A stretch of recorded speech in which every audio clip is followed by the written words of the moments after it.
Je suis resté un petit peu sur la réunion de mercredi soir dernier et je voudrais vous dire dans un esprit de victoire, c'est fini.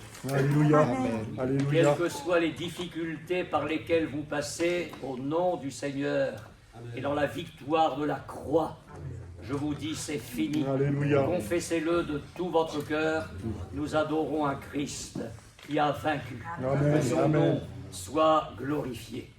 Nous allons lire deux textes dans la parole de Dieu ce matin, dans l'épître aux Éphésiens. Tout d'abord, je vous demande de prêter bien attention au texte que nous allons lire. Éphésiens chapitre 6, verset 10.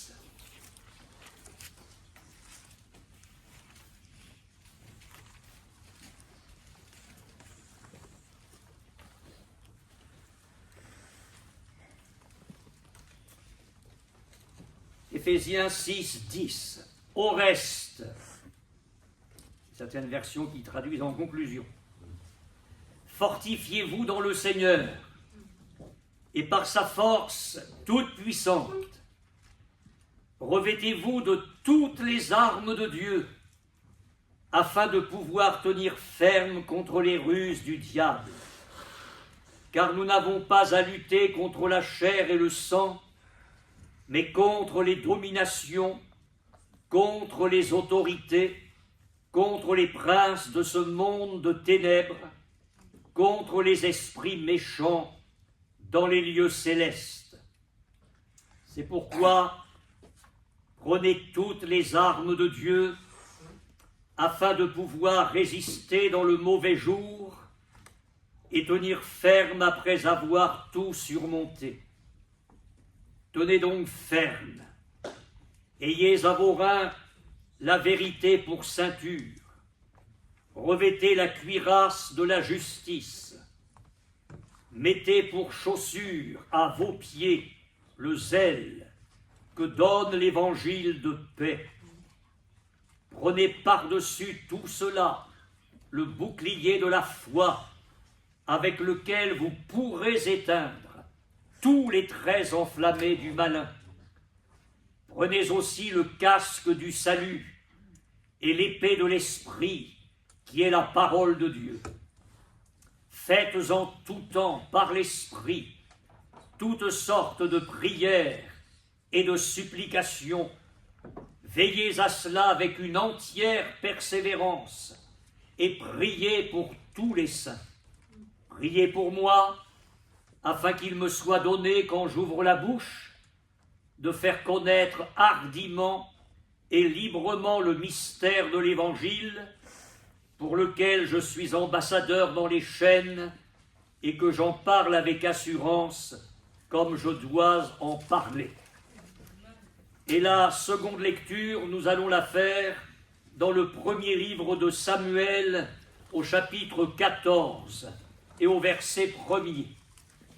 Premier livre de Samuel, chapitre 14, verset 1er.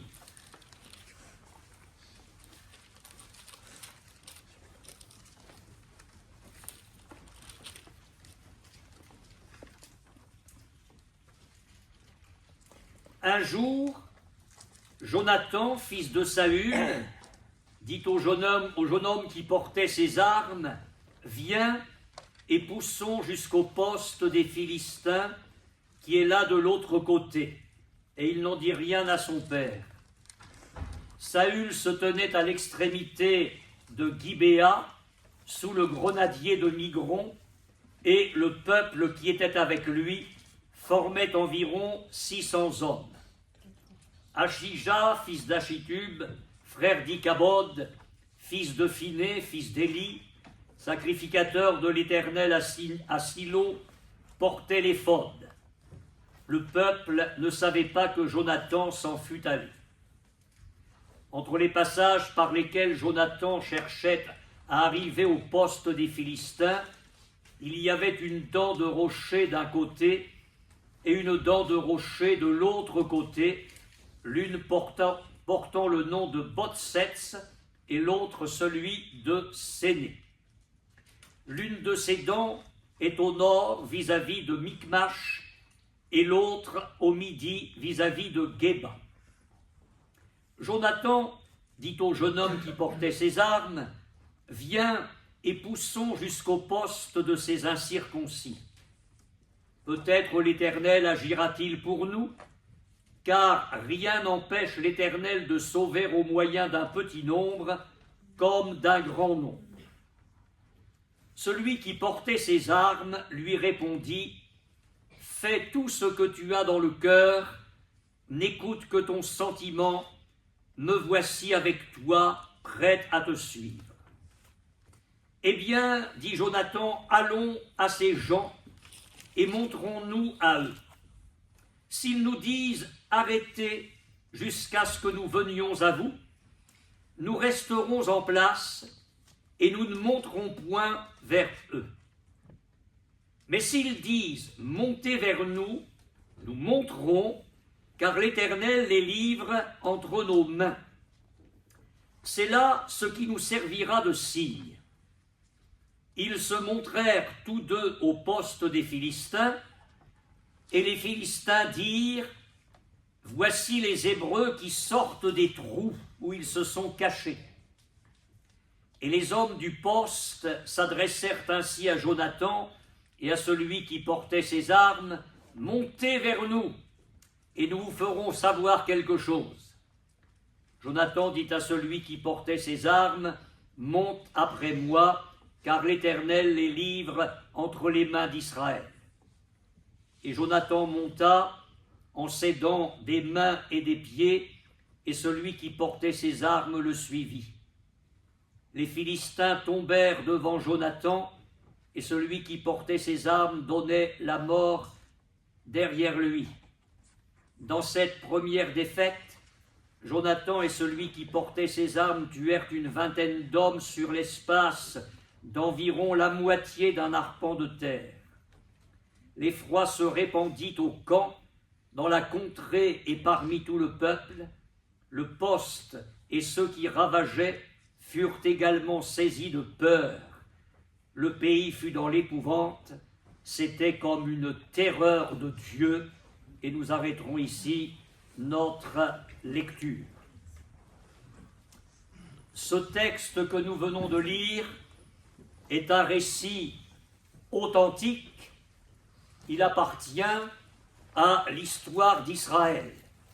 Ce n'est pas une légende, ce n'est pas une parabole, c'est bien un événement historique réel. Cependant, je voudrais dire que comme dans de multiples autres textes de la parole de Dieu, au-delà de ce récit historique, nous pouvons y découvrir une image de notre combat spirituel. Et de là, en tirer les instructions spirituelles indispensables à notre victoire.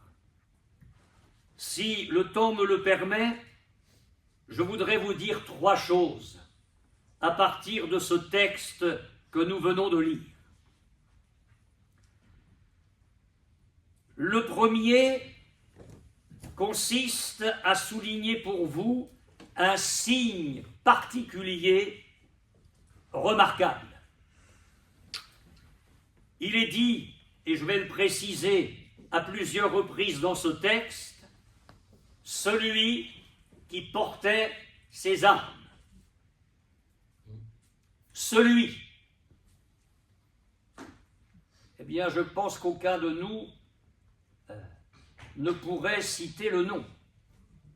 Vous avez beau lire et relire, c'est celui. On ne connaît pas le nom du jeune homme qui accompagnait Jonathan, le fils du roi. C'est comme si Dieu nous tendait la carte d'identité de ce jeune homme et nous serions très bien embarrassés pour dire son nom parce qu'il n'y figure pas. Mais vous savez que sur certaines cartes d'identité, il y a un signe particulier parfois.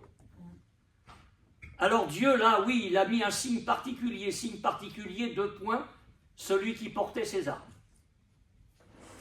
Et c'est tellement important que j'ai bien relu le texte, et en 15 versets, 9 fois, il est dit celui qui portait ses armes. On le retrouve également au verset 17.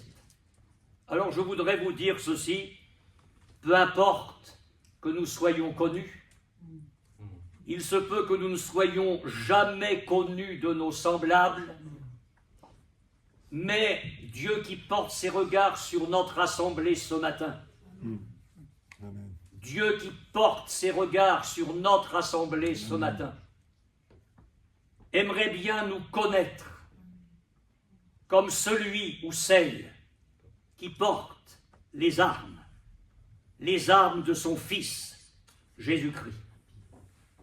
Alors permettez-moi, comme j'en ai l'habitude, de décortiquer un tout petit peu cette phrase-là. Celui qui portait ses armes. Je voudrais attirer votre attention sur le dernier mot, armes. Mes frères et sœurs, comment pourrions-nous vaincre sans les armes? Israël était en guerre contre les Philistins. Et j'ai lu au chapitre précédent, on ne trouvait point de forgerons dans tout le pays d'Israël, parce que l'ennemi n'était pas fou, car les Philistins avaient dit, empêchons les Hébreux de fabriquer des épées ou des lances, et je lis 2 ou 3 versets plus loin, il arriva qu'au jour du combat, il ne se trouvait ni épée ni lance entre les mains de tout le peuple qui était avec Saül et Jonathan. Il ne s'en trouvait qu'auprès de Saül et de Jonathan, son fils. Nous avons besoin de forger nos armes et de ne pas commencer à lire notre Bible quand un coup dur arrive. De commencer à prier quand un coup dur arrive, parce que là, nous serons faibles. Nous avons besoin de nous saisir des armes, celui qui portait ses armes. Et rappelez-vous ce que nous avons lu dans Éphésiens, au reste, frères, fortifiez-vous dans le Seigneur, fortifiez-vous par sa force toute puissante, et revêtez-vous de toutes les armes de Dieu. Dans son épître aux Romains, l'apôtre Paul exhortait les chrétiens en ces termes, « Revêtez-vous des armes de la lumière ». La jeune église de Thessalonique, elle n'avait que quelques semaines, lisait cette exhortation de l'apôtre Paul, « Revêtez la cuirasse de la justice et de la foi, et ayez pour casque l'espérance du salut. » Mes frères et sœurs, ne sommes-nous pas des soldats de Jésus-Christ? Il n'y a pas que les serviteurs de Dieu qui soient des soldats de Jésus-Christ. C'est vrai que l'apôtre Paul a exhorté le jeune Timothée, « Souffre avec moi comme un bon soldat de Jésus-Christ. » Mais cette position de soldat est la position de chacun de nous. En méditant ces choses pour vous, je me suis posé la question et je vous la pose. Posez-la à vous, dans votre cœur. Seigneur, suis-je celui qui porte les armes? Seigneur, suis-je celle qui porte les armes? Voilà pour le mot arme. Qui porte ses armes. Il y a 2 choses à dire là-dessus. C'est un pluriel. Le fils, l'écuyer du fils de Saül n'a pas porté une arme, mais il est dit qu'il portait ses armes. Et dans le texte d'Éphésiens 6, il est bien question de revêtir toutes les armes de Dieu.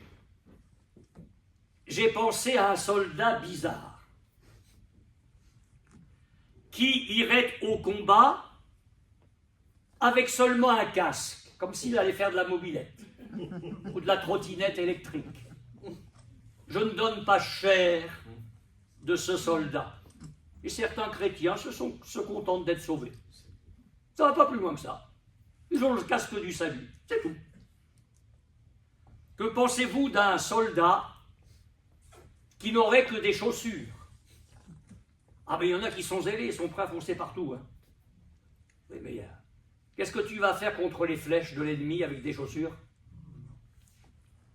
Nous sommes en train de comprendre ça, celui qui portait ses armes.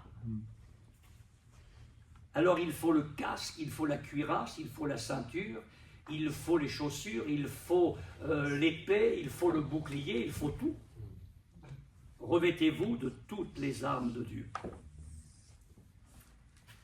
J'ai eu la curiosité d'aller lire une transcription de la parole de Dieu. Ça s'appelle « Parole vivante » et je vous lis un extrait justement de ce chapitre 6 d'Éphésiens dans la transcription « Parole vivante ». Devenez des chrétiens forts, non par vous-même, mais en puisant vos forces dans les ressources infinies de la puissance du Seigneur. C'est dans la communion avec lui que vous trouverez votre énergie. Couvrez-vous entièrement de l'armure complète que Dieu vous offre, afin de pouvoir tenir ferme contre toutes les ruses du diable.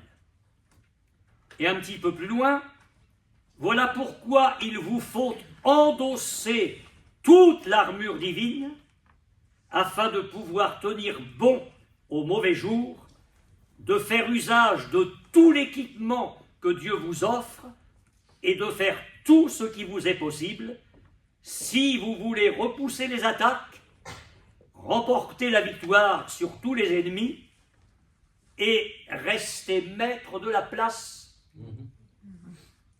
Parce qu'il y a un territoire, ça va être le diable ou nous. C'est aussi simple que ça. Dans tous les domaines de notre vie, avec tout ce que nous avons affronté, il y a des territoires, ça va être le diable ou nous. Si nous voulons tenir la place, nous avons besoin d'endosser toute l'armure et de prendre toutes les armes du Seigneur. Celui qui portait ses armes, car il ne suffit pas de voir les armes du Fils du roi.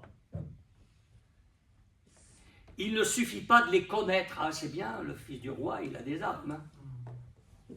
Il faut les porter. Je vais être très simple ce matin.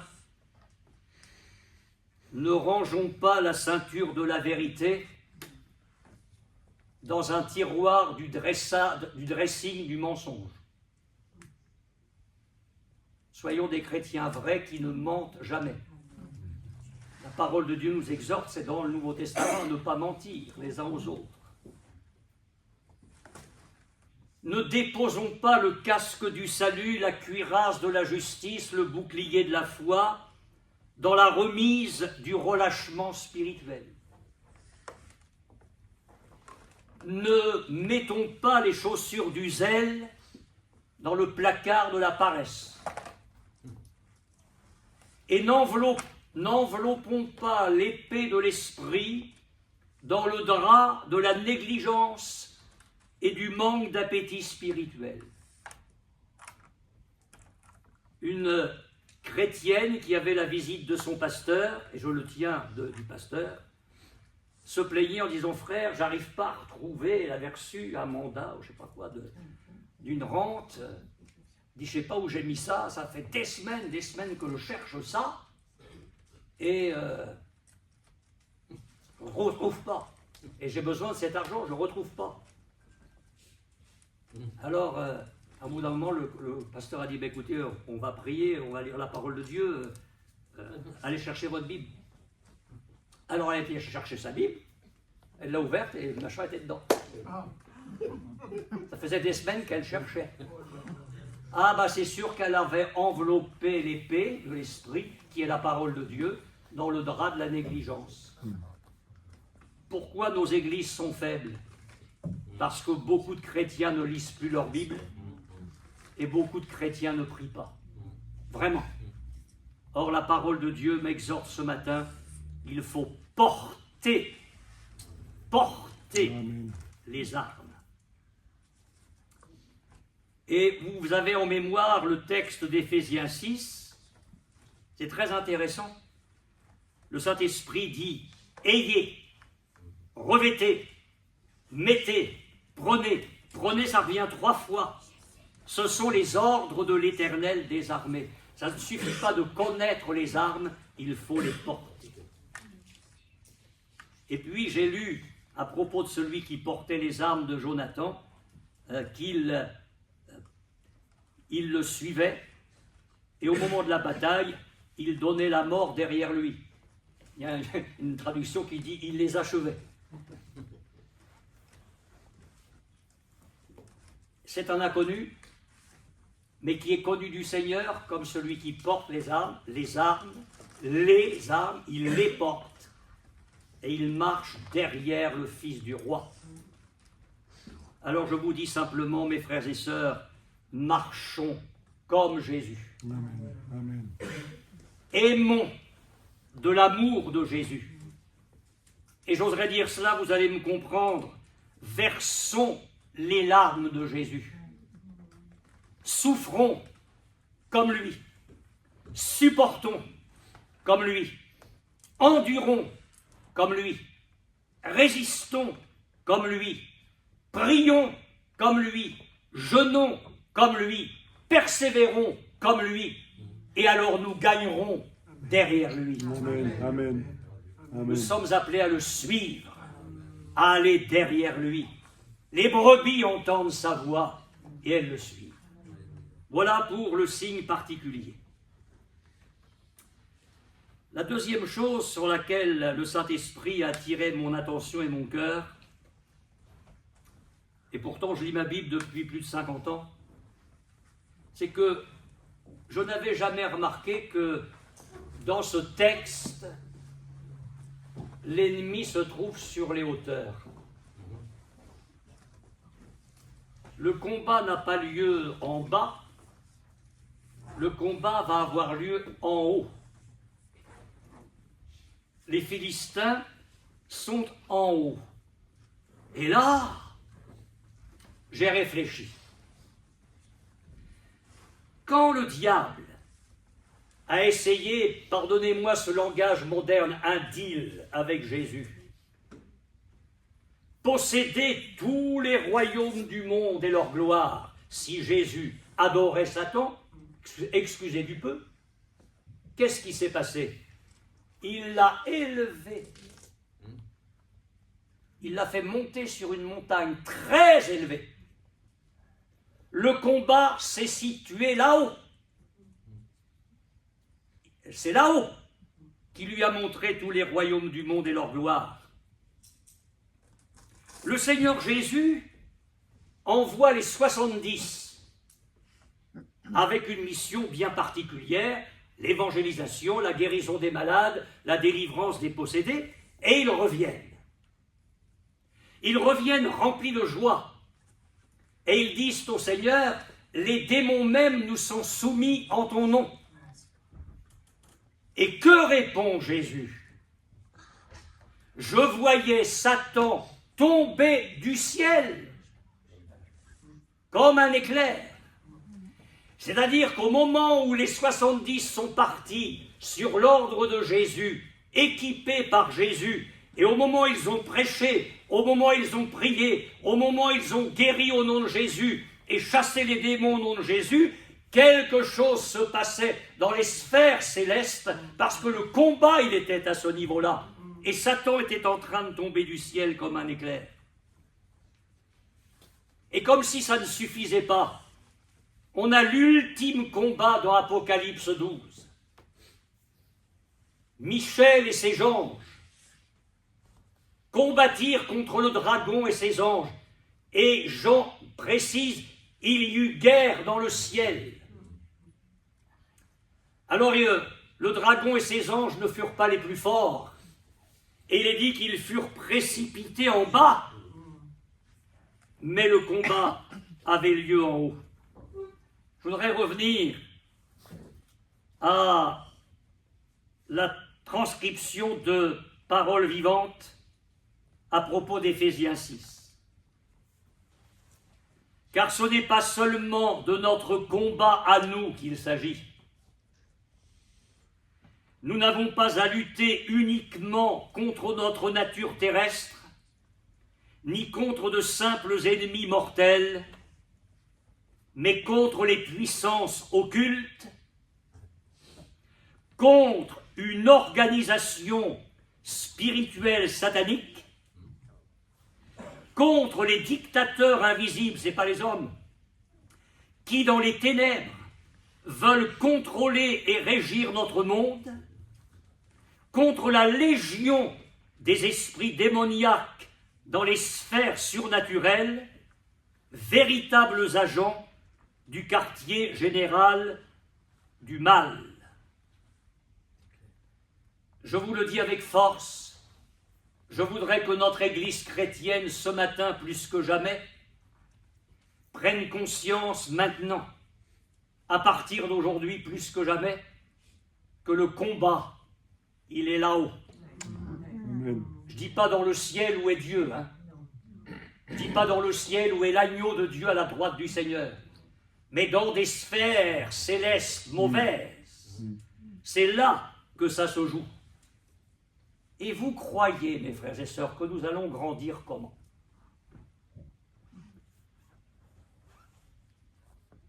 Vous pensez que nous allons gagner du terrain avec ces forces-là? Comment? Par des petits bouts de prière? Nous avons besoin de nous mobiliser, tous, le mercredi soir. Et au-delà, nous avons besoin de prier tous chez nous, avec une grande intensité. Parce que les choses s'intensifient, le diable est là, descendu vers la terre, animé d'une grande colère, et plus que jamais, le combat va être intense. Et si le peuple de Dieu n'est pas composé de frères, de sœurs qui portent ces armes, alors nous allons être vaincus. C'est pourquoi l'Épître aux Éphésiens rappelle, elle dit, c'est pourquoi prenez toutes les armes de Dieu. Alors oui, je crois bien que dans des sphères spirituelles, dans des célestes, qui ne sont pas le ciel, il y a toute cette organisation satanique, cette hiérarchie, l'armée de l'enfer effrayante. Mais je voudrais vous dire qu'il y a des sphères plus élevées encore. Amen. À propos de la puissance du Seigneur qui se manifeste avec efficacité par la vertu de sa force, Paul dit que cette puissance-là, Dieu l'a déployée en Christ, en le ressuscitant des morts et en le faisant asseoir à sa droite dans les lieux célestes, écoutez bien, au-dessus de toute domination, de toute autorité, de toute puissance, de toute dignité et de tout nom qui se peut nommer, non seulement dans le siècle présent, mais encore dans le siècle à venir. Jésus est au-dessus des sphères spirituelles mauvaises. Et la bonne nouvelle, dans la même épître aux Éphésiens, béni soit Dieu, le Père de notre Seigneur Jésus-Christ, il nous a bénis de toutes sortes de bénédictions spirituelles, où ça? Dans les lieux célestes en Jésus-Christ.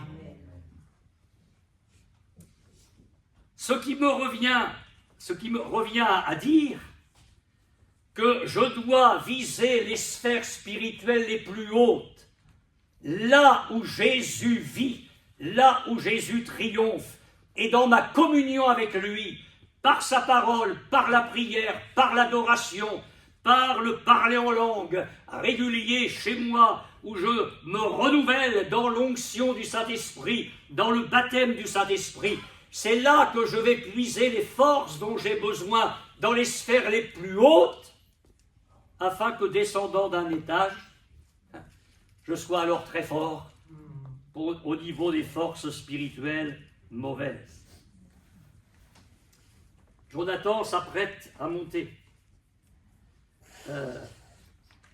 Et il dit à son écuyer, « Monte après moi ». Lui, il monte d'abord. Il ne dit pas à son écuyer, « Tu montes et je monte après ». Non, non, non, non. Le fils du roi monte le premier. Et il dit, « Monte après moi ».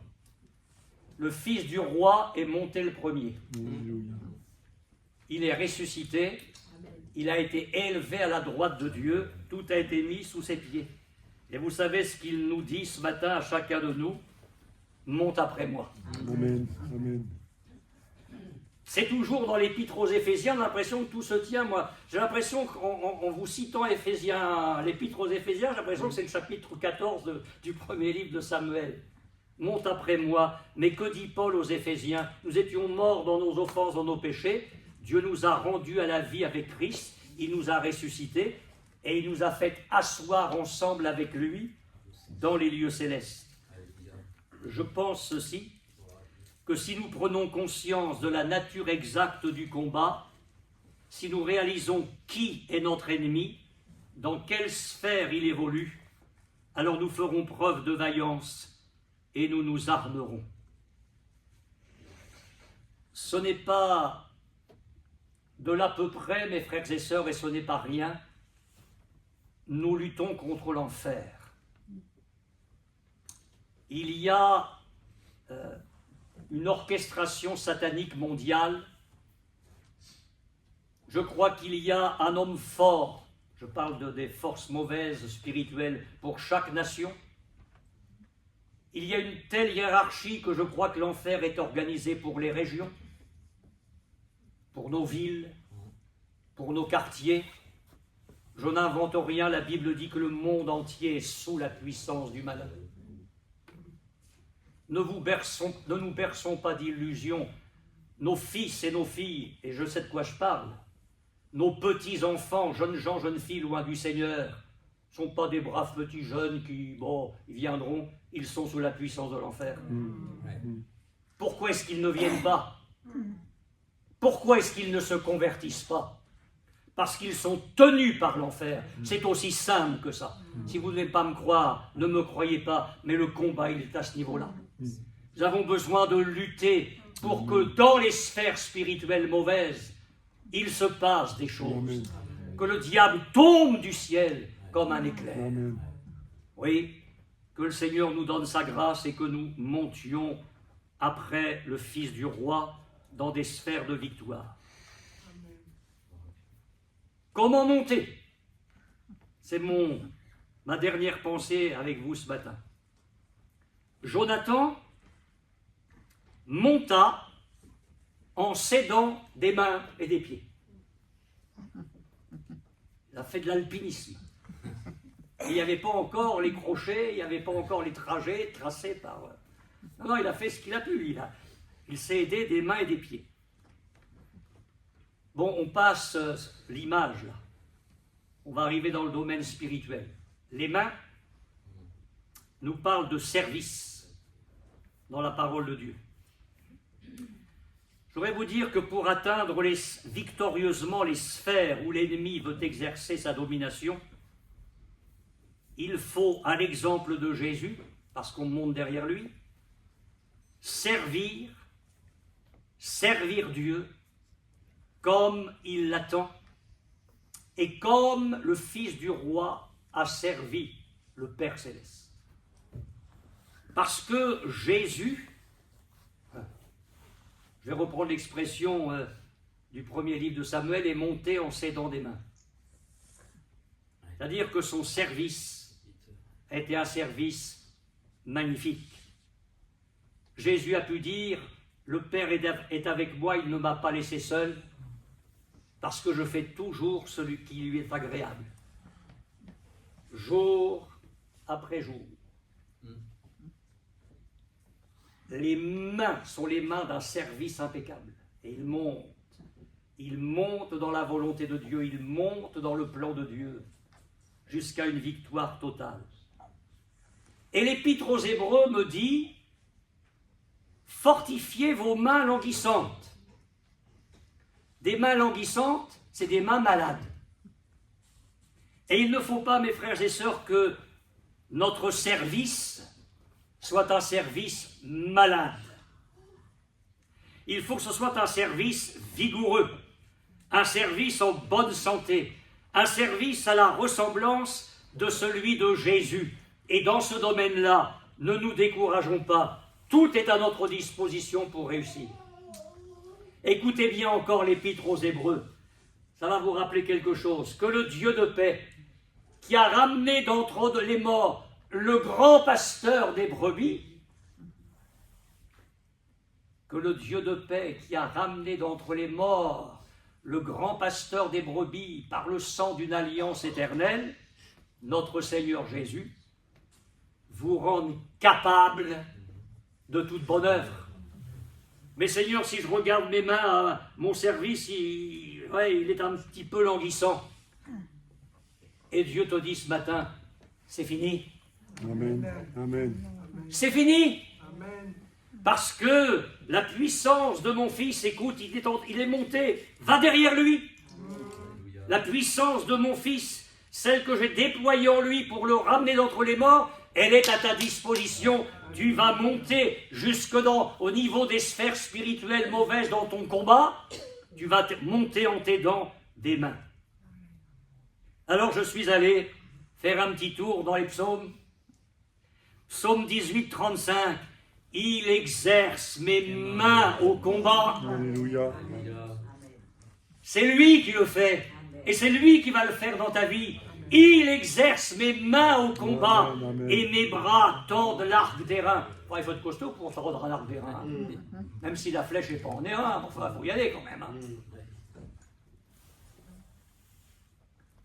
D'ailleurs, juste une parenthèse, j'ai réfléchi à ça un jour. Quand on prend un arc et qu'on veut tirer, vous avez remarqué, on va en arrière. Parce que si l'archer, il essaie de pousser la flèche, elle va tomber à 50 cm devant. Plus il va aller vers l'arrière, plus la flèche va partir avec force.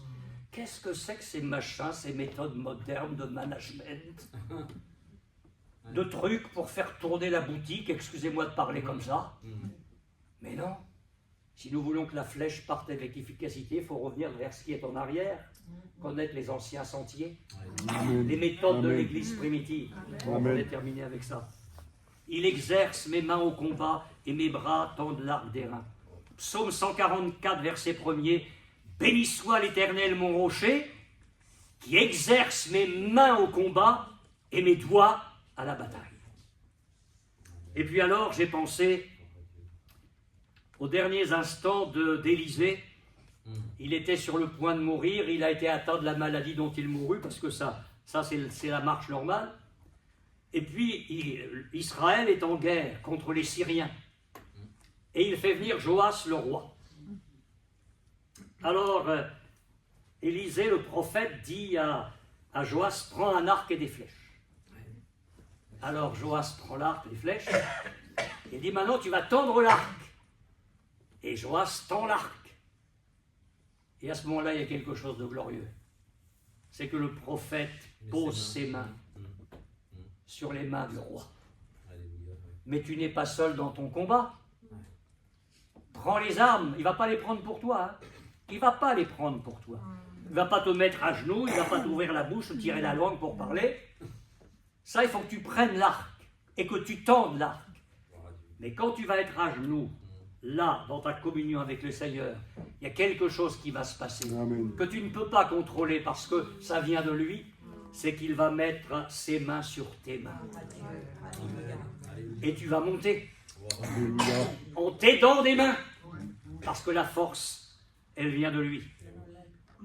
Il s'est aidé il est monté, en s'aidant des mains et des pieds. Les pieds, ben, il nous parle, de la marche.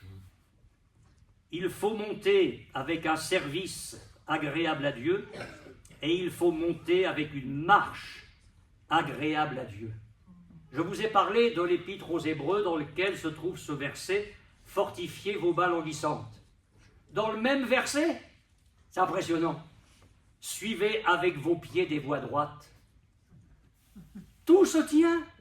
C'est impressionnant. La parole de Dieu est impressionnante. On a les mains et les pieds. Suivez avec vos pieds des voies droites. Alors je suis allé faire un tour dans les psaumes. Psaume 17, verset 5. Mes pas sont fermes dans tes sentiers, mes pieds ne chancellent pas. Psaume 40, verset 3. Il m'a retiré de la fosse de destruction, du fond de la boue. Les pieds, ils ne devaient pas être... Bref. Et le psalmiste ajoute, et il a dressé mes pieds sur le roc, il a affermi mes pas. Psaume 119, verset 59, je réfléchis à mes voies. Ça c'est bien ça de temps en temps. Hein. Je réfléchis à mes voies et je dirige mes pas vers tes préceptes. L'adversaire dans les sphères spirituelles redoute ceux qui sont parfaitement obéissants à Dieu, qui servent dans un service qui n'est pas malade mais plein de force, et il redoute ceux qui marchent dans la sainteté, dans une voie conforme au caractère divin. Alors le fils du roi, Jonathan, arrive là où se trouve l'ennemi, et ça tombe devant lui, ça tombe. Et son écuyer achève, derrière, il les achève. C'est-à-dire que pour l'écuyer, la victoire est déjà remportée. Amen. Quand les ennemis, quand il arrive au niveau des ennemis, ils sont déjà étalés par terre. Il faut que nous réalisions dans la foi ce matin que la victoire, elle est déjà remportée en Jésus-Christ. Il nous faut la foi. Amen. Parfois, nous sommes en train de chercher ce qui est déjà acquis. Tout est fait à la croix. Nous n'avons qu'à prendre par la foi. En portant le pain à nos lèvres et le vin à nos lèvres ce matin, je l'ai dit dans ma louange tout à l'heure, mais nous mangeons la victoire de Jésus. Nous nous nourrissons de la victoire de Jésus. Le Fils du roi est arrivé le premier comme guide. Et Jésus est arrivé comme guide, le premier dans les sphères spirituelles. Devant lui, devant Jonathan, les ennemis sont tombés. Et devant Jésus, les ennemis sont tombés. Le diable est un adversaire vaincu. Amen. Amen. Il n'est vainqueur que pour ceux qui ne le croient pas. Mais je ne vois pas dans la Bible, en parlant de l'œuvre de Jésus, qu'il y ait quelque chose à ajouter pour que le diable soit vaincu. Par sa mort, il a dépouillé celui qui a la puissance de la mort, le diable. C'est fait. C'est fait. Alléluia. Jésus a paru pour détruire les œuvres du diable. C'est fait. C'est pour ça que je vous dis, c'est fini. Amen. Montons derrière le Fils du roi Alléluia. ce matin. Montons derrière le Fils du roi. Oui, un petit coup comme ça pour... Tiens, j'achève. En fin de compte, c'est fait, mais ça nous fait plaisir. Donnez un petit coup. Donne un petit coup pour achever. Mais quel bonheur avec Jésus. Amen. À sa suite, celui qui portait ses armes participait au combat et à la victoire. Que le Seigneur nous bénisse tous ce matin. Amen. Amen. Nous allons nous recueillir et rendre grâce au Seigneur vivant. Nous te bénissons et nous te louons, Seigneur. Nous te louons parce que ta parole est une lumière. Elle est une lampe à nos pieds, une lumière sur le sentier. Alléluia. Quelle révélation il y a dans les Écritures. Béni sois-tu, parce que tu veux que nous soyons au nombre de ceux qui portent les armes du Fils du roi, pas les nôtres, mais les siennes. Tu veux un équipement complet, tu veux de la vaillance pour nous. Seigneur, aide-nous à nous sortir de notre mollesse et que nous soyons un peuple vigoureux, comme nous l'avons chanté tout à l'heure. Le peuple de Dieu se lève. Oui. Fais-nous grâce que nous soyons cela. Béni sois-tu, Seigneur. de nous montrer aussi la réalité du combat. Nous ne luttons pas contre la chair ni le sang, nous luttons contre des forces terribles dans les sphères spirituelles. Mais je te loue de ce que le Fils du roi y est monté le premier, de ce qu'il a remporté la victoire, et de ce que derrière lui, nous sommes aussi victorieux. Que ton nom soit béni et loué, glorifié sois-tu, Seigneur. Nous t'adorons ce matin du plus profond de notre cœur.